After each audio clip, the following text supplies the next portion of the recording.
तो ये पिछड़ी जातियां, अति पिछड़ी जातियां और दलित जातियां, इनके लोगों को टारगेट करना सरकार का प्राइमरी एजेंडा है। क्योंकि इनको लग गया कि बिहार में 20 साल से जो सरकार चल रही है उसके खिलाफ एक ज़बरदस्त एंटी इनकम्बेंसी इस तबके के बीच में चला गया है।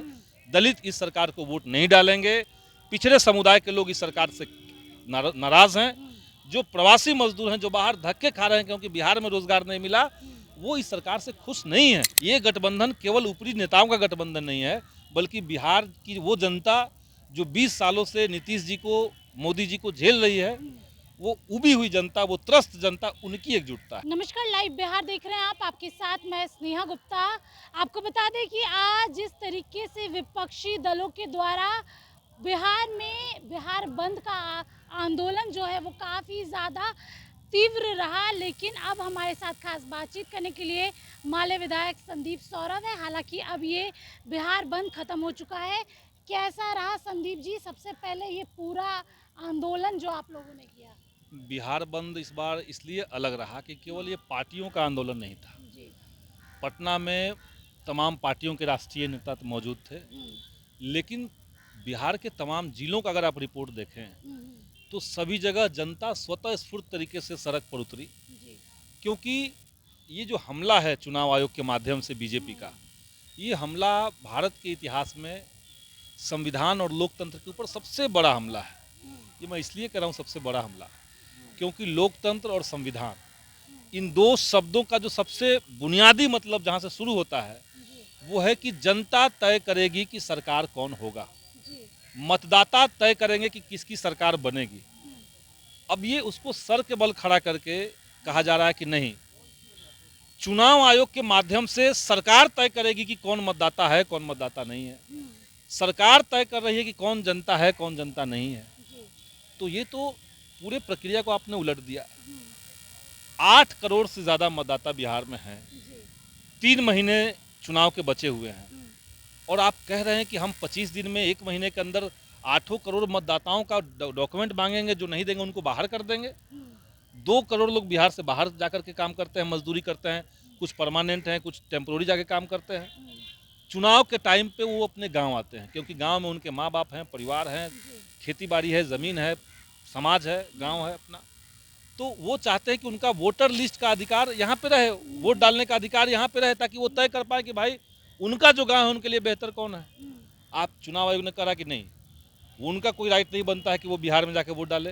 तो जो 6 महीना दिल्ली है, दिल्ली में काम से निकाल दिए गए, फैक्ट्री बंद हो गया या निकाल दिए गए, वो पंजाब चले गए, तो वोट कहाँ डालेंगे। तो एक बड़े तबके को ये सरकार चाहती है कि वोटर लिस्ट से गायब कर दे। वो तबका कौन सा है, बहुत क्लियर है, दलित है, पिछड़े समुदाय के लोग हैं, ओबीसी समुदाय के लोग सबसे ज़्यादा पलायन करके बाहर रहते हैं, दलित समुदाय के लोग रहते हैं। तो ये पिछड़ी जातियाँ, अति पिछड़ी जातियाँ और दलित जातियाँ, इनके लोगों को टारगेट करना सरकार का प्राइमरी एजेंडा है। क्योंकि इनको लग गया कि बिहार में 20 साल से जो सरकार चल रही है उसके खिलाफ एक ज़बरदस्त एंटी इनकम्बेंसी इस तबके के बीच में चला गया है।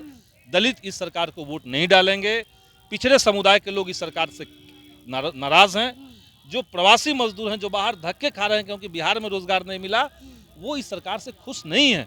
तो एक ही तीर से कई निशाने ये बीजेपी कर रही है। अच्छा, एक साथ सारे विपक्षी नेता नजर आए, राहुल गांधी, तेजस्वी यादव, दीपांकर भट्टाचार्य जी।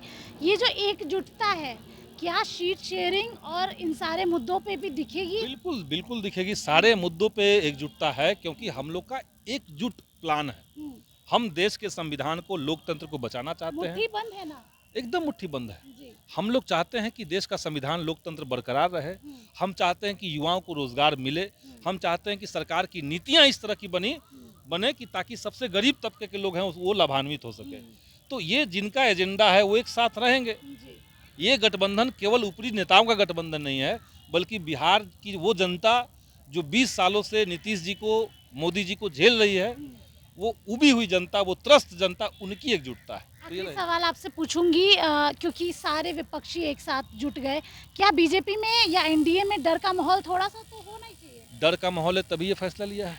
उन्होंने देखा कि भाई अब चुनाव हाथ से निकल रहा है, एक बड़ा हिस्सा है जो वोट नहीं डालेगा, तो डर के ही तो इनको वोटर लिस्ट से निकाला जा रहा है बाहर।